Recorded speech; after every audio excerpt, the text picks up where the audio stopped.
We're Hello. back. I'm just going to go back through my emails and see. I know it's either Betsy or Charlotte can make it. So Okay. we're going to hang out here for another 60 seconds and see who joins. Okay. Awesome.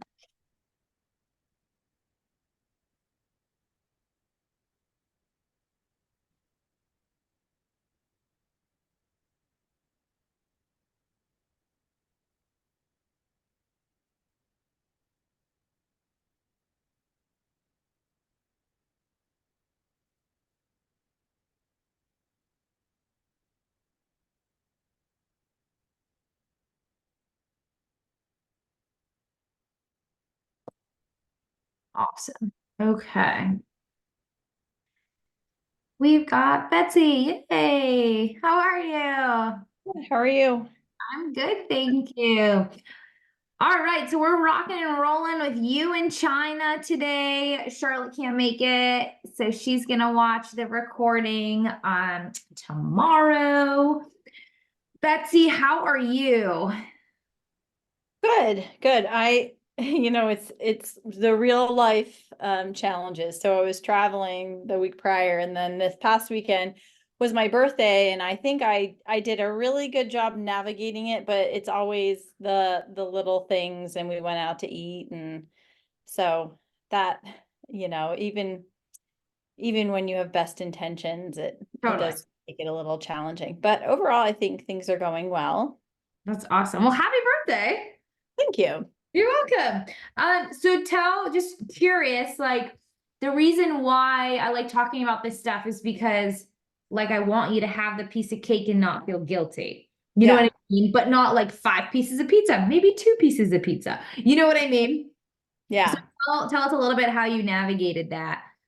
Yeah, so well we were like kind of away. We have a place that's near Lovell, Maine. So we go there often. So it's kind of like traveling, but not really because I cook for myself and all of that. But it's still a change of environment and routine. So that I know is a challenge, just traveling. Yeah. Uh, but on my actual birthday, I actually did a huge ski tour, like uphill ski touring. So Oh, it was so nutrition for that. That was, pretty manageable. I think it was lots of protein and some carbs and making sure I had some. And then that night we went out to dinner and to a show, and it was tough because, it was a limited menu. yeah. I try to avoid meat and dairy and stuff. And I had chili, which is a lot of beans and a lot of fiber, which I think is the Yeah. challenge because that's a complex carb. Yeah. Uh, and I would have done like a salad with fish or something on it, but Mhm. they just didn't have a lot within that structure. But this was my gift from my husband and father-in-law. So I was Yeah. like, great, I'm just gonna take it graciously. I Yeah. did have some champagne. I didn't have dessert actually. Oh my So gosh. yeah. Wild. Um, Yeah.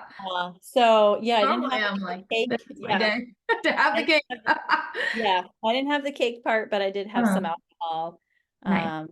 Yeah, and I think, and then, the whole weekend it was pretty good because, you're usually active, but it does change your schedule. So I'm finding, the Monday through Friday and the weekend when I'm home, I wake up at the same time, I eat similar breakfast options, I eat lunch at a regular routine time at work and, my bedtime routine. So that keeps it going smoothly. And then the weekend, there's always something going on. So Totally. I think that's just part of like, it's just part of the whole thing is everything kind of changes. No one day's the same. So figuring out how you can best support yourself, and if you do go out to dinner one night and maybe you weren't planning on it, but maybe like a work dinner comes up or a friend dinner comes up, then, maybe that's your night to go out and enjoy dinner. And then this is when I talk to people who actually go out to eat a lot and are wondering how to stay on a plan. I say pick, if you're going out 3 nights a week, pick the one restaurant you're most excited about and like get whatever you want, enjoy that meal. And then Mhm. the other two restaurants you go to, can you order like a salmon on a salad with a side, baked potato or sweet potato and eat half of it. Like very clearly your protein, your veggie, your carb Yeah. without all the processed crap. Mhm. So just finding how to be flexible and stay on the plan and or also enjoy a meal once or twice a week and not feel guilty about it is huge because that's Yeah. important too. Yeah. Yeah, definitely. And I think some places that it's a lot more convenient to do that. Yeah. I have been more conscientious about reviewing menus and, Mhm. making choices before deciding on the restaurant, but sometimes you just, You like just- you said, just do it guilt-free, enjoy Right. the meal, moving on. Yeah, totally. Exactly. Yeah, awesome. All right, cool. Well, let's get into I'm gonna share my screen. We'll get right into the slide that I have today and then any questions. And then you guys will be on your way. But as far as the slideshow for today, we are in week 5, like in the middle of week 5, which is crazy. And then after this week is when we start introducing back into our diet a little bit more food at small quantities at a time, so we don't just throw all the food back into our meal plan. And so that's called a reverse diet, is when you slowly add in more food. And then if it's in a controlled environment, meaning if you control it enough where you add in a certain amount of carbs the first week, weigh yourself after that, and you're still losing weight. Fantastic. You could still keep eating this amount of food and still lose weight. Then you add in more carbs the second week, and then maybe you don't lose a pound and your weight plateaus. Then that is your base caloric intake where you could keep eating that amount of food and just maintain your current weight. So after this week, that will kind of be the next step in this process. And then even though we won't have these Zooms, even though we won't have the check-ins after week 6, I am still available for you guys to send me emails, send me texts like, hey, I weighed this much this week. This was really the only thing I changed. What's your opinion or what's your input or where would you go from here? Just so you guys aren't, left kind of in the dark trying to navigate it again. So with the intro of week 5, this is really the lowest calorically you'll be, or I should say the most like high protein, lowest carb that you'll be throughout this challenge. And then right into next week, we start adding in those carbs back. So this is just a quick note. This was in the slides from last week, but I know I had a I was in the car. Oh my God, from the airport. So I think some of the slides got a little messed up. So I don't know if this one kind of showed up, but reminders of the little things that make big differences in the end. It's that amount of water in China. I know we talked about water right now for you is basically impossible. But getting at least half your body weight or 100 ounces of water a day when it is possible, going to really help flush out all those toxins and keep your metabolism moving, and such a solid way to work on weight loss if that is a goal of yours, and or just keeping energy levels up and not huge dips in the afternoon. A lot of times, this is just a tip, especially if you're working out, Betsy, in China. A lot of people drink a ton of water thinking they'll get enough electrolytes. Oftentimes you actually can't get enough electrolytes out of water.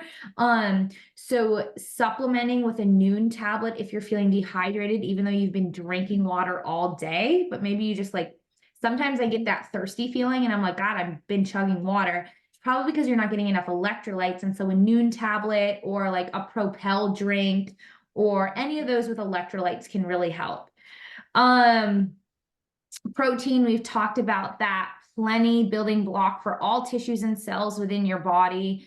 So when you're hungry, always look for the protein in your fridge. And then vegetables. So that vegetables are going to be huge this week, especially if you're feeling hungry. Volume of vegetables. So Sometimes I kind of laugh to myself because I'll cook, like I love either grilled zucchini or like chopped up zucchini, spray it, put it in the pan and like put it in the oven. And I'm like, oh yeah, like I'll have meal prep left over. This zucchini can get me through like 3 meals. And in one dinner, I want to eat the whole zucchini. And honestly, totally fine because zucchini is basically water. There's like no calories in zucchini, but it cooks down to such a smaller vegetable and it's volume. So the more vegetables you can put on your plate to help fill you up, the better you'll feel. And again, I don't want you to feel like you are not eating enough. We don't want you to feel like you're craving things that you can't eat. A big thing here is making sure you're still full after every meal. We're just changing caloric intake. And if this doesn't make sense to you, let me know. But keeping your overall volume of what's on your plate the same. So your plate shouldn't look, the food on it shouldn't look less. We're now just adding a ton of veggies and making sure you have enough protein instead of that carb. Okay. That I should say high glycemic index carb, like a pasta. We've kind of reviewed, you know, the effects of stress. So unless anyone has questions on this, I'm really going to move right into it because I want to touch on a few, or right over it, excuse me, because I want to touch on a few other things. But just keeping in mind the stress levels on the body and sleep. Again, if you're looking to lose weight, aiming for those 7 to 8 hours a night is what's really going to help you lose weight. Getting less than or around 5 is really hard for your body to get in enough recovery and enough rest for your muscles to repair themselves to then be functioning well the next day, and will affect your hunger hormone. So those levels of hunger hormone and in your full hormone will be kind of turned off. This is something I just like to keep in here because I like to review wellness in more than just the terms of exercise and nutrition. Having fulfillment in your life. I ended up working with a holistic health coach at one point in my journey. And we kind of touched on all these windows of wellness and where you could feel like you could be lacking, and kind of rating how you felt in each one of them. So just keeping those in mind, you know, maybe what's causing all this stress? Is it one of the circles here that's taking away from your overall happiness or wellness? And so that wellness picture can really look bigger at times than just fitness in the food in front of you. And then from here, moving into the structure of meals this week. So, both of you are actually, Betsy, because you're mostly vegan, in China because we're doing something a little bit different with you as well. This may not pertain to either one of you so much. So if I were to kind of talk to you guys with this in front of me, but with your kind of adjustments in mind, when you work out, making sure you're still getting a carbohydrate and a protein. That also goes for breakfast, carbohydrate, protein. Oftentimes, this says 1 to 2 thumbs of fat, especially maybe if you're Betsy and you're eating vegan protein sources, the fat's kind of in that protein because lean protein as a vegan is almost impossible.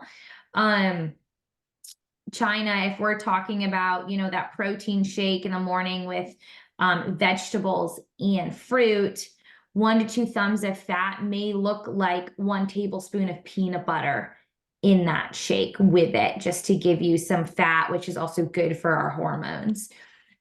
Or, you know, 1/4 of an avocado is another great way to spice up a protein shake. It makes it really fluffy and tasty. So then moving in to meal 2 of the day, oftentimes lunch. I don't have a higher GI carb in there either. The only meal here I put it in was dinner. The funny thing about nutrition as long as you get all of your calories in that day, you are golden. The reason why I say that is if you are starving come noon and you really need like a cup of rice or quinoa, you know, and vegetables and protein, and the fat just isn't doing it for you, and you have a really big dip in energy, have your high GI carbs, have like 2 slices of toast, have the rice, have the sweet potato or the baked potato at your lunch. Don't deprive yourself. So that's really the biggest change this week is lots and lots of veggies and protein. And if you work out that day, 2 big servings of carbohydrates. If you don't, you have that 1 big serving of high GI carbs. And again, that's with a grain of salt, Betsy and China. All right, the other thing I like to review is carbohydrates, because they're always a little confusing, but high GI carbs. This is just a great little list. I know I put this on Facebook towards the beginning of our time, in lower GI carbs, what they look like. And then kind of carbs that fit right in the middle of these categories. They're lower in carb. So like smaller apples, watermelon is a ton of water. It's also, I know we're in the middle of winter, but people love to bring tubs of pre-cut watermelon to the beach because it's basically water instead of like a huge bag of chips. If you like to like kind of munch on something at the beach that's tasty, it's an awesome kind of little plan. Quinoa, squashes. So all of these would fall under those all the different types of winter squash and acorn squash and yellow squash fall under those veggie categories in the meal plan. Can I ask a quick question? Yeah, please do. So for the lowest GI carbs, especially when I'm looking at, you know, because a lot of my meals I get creative, I've actually been able to find some really good leaner protein options. But I'm also kind of adding in those GI carbs as the lowest GI carbs, like I think of a green salad and things with it. Yeah. But is there a cutoff on the amount of grams if I'm kind of thinking about keeping it lower? Mm-hmm. Because I see the I see. 25 grams, like, is it something that's like 10 grams and under? Like if I'm just scanning a box or something. Yeah, I would say try and keep it around like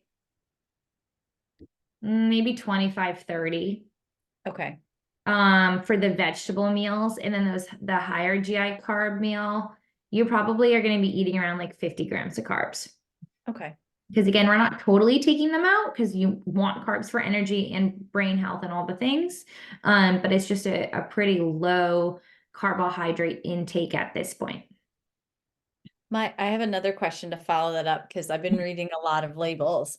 So often the dietary fiber falls under the carbohydrate heading, which Yeah. I understand. I appreciate, you know, how it's sort of their subcategory for giving information. Is there value in something that say is like high in, you think of a bean, right? It's Yeah. high in dietary fiber and Mm-hmm. low in sugars, like refined sugars. So even though it's a high glycemic index, you know, it's like, especially for me eating more vegan, like Yeah. you know, a legume is not equal to a cookie. Right. So do you have any advice around like, you know, the percentage of dietary fiber that's related to the grams of total carbs and how that might affect our digestion? Like I know Yeah. dietary fiber is good for our GI tract, but I think it Mhm. also leads to a lot of like heaviness, bloat, things like that temporarily. Totally. Yeah, you're totally right. So everyone in terms of fiber for their bodies is a little bit different. I think around 30 grams of fiber a day is kind of like the recommended amount of fiber you should be getting a day. However, if you do eat too much fiber or like for instance, if you take fiber gummies or like a fiber powder, that can oftentimes act as a binder. So if you are trying to take it to make you poop, it can oftentimes make you more constipated. So fiber is a really tricky thing.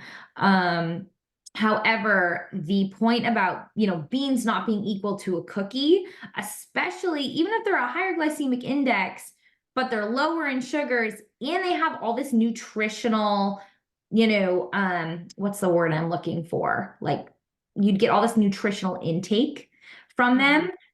That's going to be, so much better for you because it's going to be a slower digesting carb.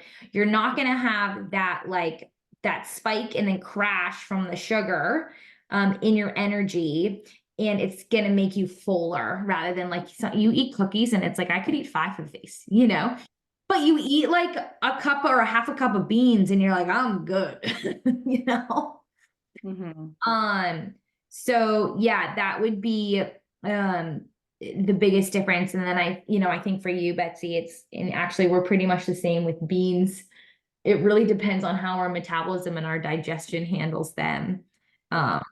If you have an intolerance to something like that. So yeah. I remember a doctor once prescribing, because I do have IBS symptoms, and he's like, just take fiber. And I was like, this was terrible. I'm never seeing a doctor about this again, because it's not all things equal. Like normal, a lot of fiber. And I was like, this feels horrible right now.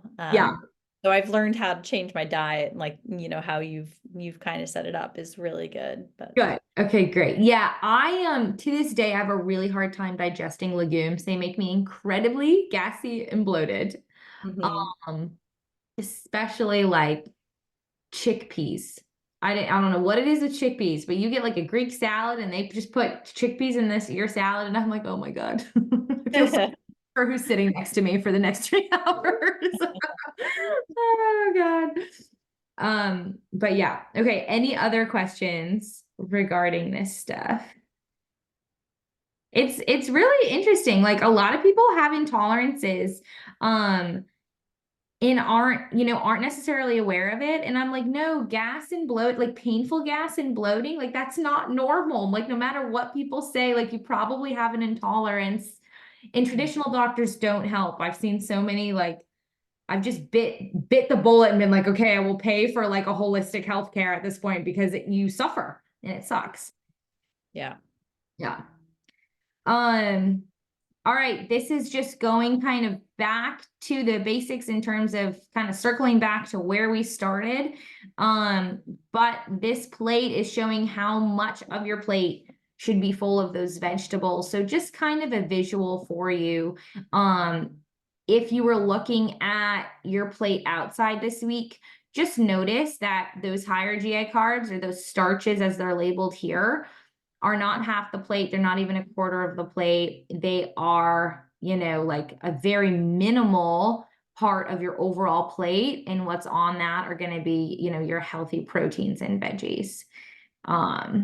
It's just interesting if you were to compare, the reason why I have this on here, if you were to compare like in older, like how your plate should look with like Precision Nutrition is like one of the best certified nutrition certifications you can get for trainers. And it's just there's such a difference between plates, like the My Plate.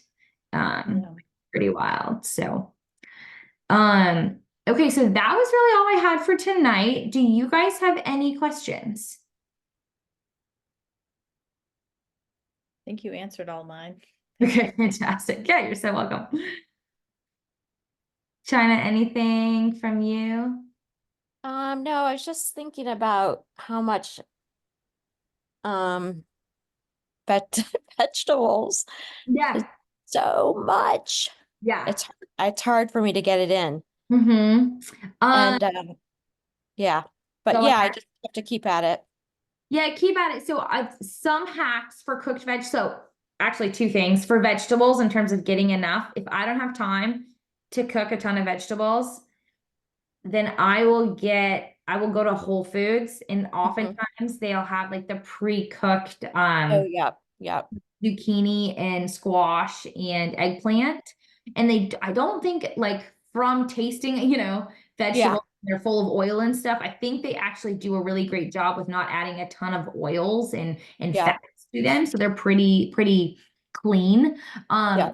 Also, if you have a hard time digesting vegetables, it's easier for your body to digest a cooked vegetable because a lot of the vegetable fibers have been broken down through the cooking process. So it's Yeah. easier for your stomach to digest them. Yep. My husband has a similar challenge, and so he's bought the pre-cut kind of like stir fry mixes of vegetables, nothing added, they're flash frozen, and then he'll throw that in with like scrambled eggs in the morning. So you have like the protein with the veggies. We throw them in smoothies and stuff. So that's kind of how he snuck them in. Because it can be, especially if it's like just a ton of roughage. Also, fun fact, there is they sell it at Hannaford, but it's frozen broccoli in these big bags for like $3 that are flash frozen and grown locally. Really? And distributed by, an organization in Yarmouth, Maine. I'm forgetting the name of the company, but if you look, it looks like an off-brand, and I love that broccoli. I've made stir fries and soups and stuff out of it. Oh, that's cool. That's a great At tip. Hannaford, or where did you say? Yeah, actually, if you give me a sec, I'll run to the freezer and look at the bag. Sounds good. That's awesome. That's so good. Oh That's my great. That's awesome.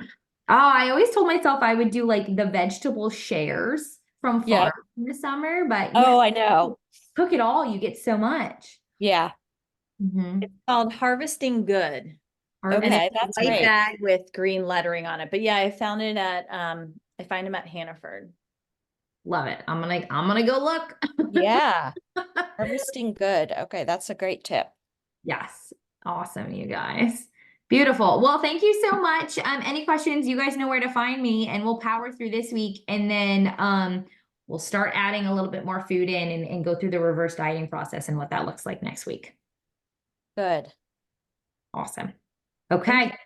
Thank you guys. I'll talk to Thank you you, soon. Emily. Yep. See ya. Bye.